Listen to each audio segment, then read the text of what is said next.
Hey everybody, in this video tutorial I'm going to show you how to access and use the OpenAI Playground that you can use to test different OpenAI API products and models and compare the outputs and do other stuff. So all you have to do is open up platform.openai.com, then click on Playground here, or I will also link it in the description below. And of course you have to have an OpenAI account to be able to use this Playground.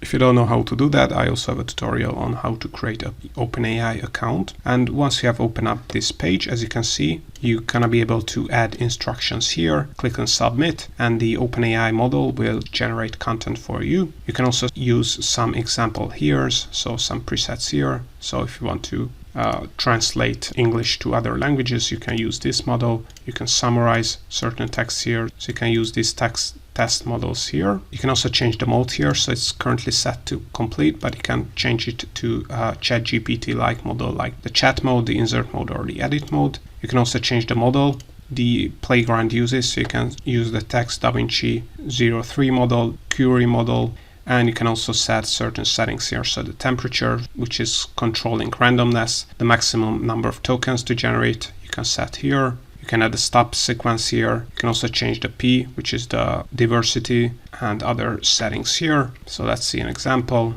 So let's ask this DaVinci 3 model to write us a blog post intro on how to make money with affiliate marketing. Just click on submit. And as you can see, it will write us a blog post intro on how to make money with affiliate marketing. And you can also view the code it has used. As you can see, you can use then this prompt to add it to your application. You can also change the programming language from Python to JavaScript and so on and so forth. So in all, this is how to use the OpenAI API Playground and how to access and use the OpenAI API Playground to test out different OpenAI AI models.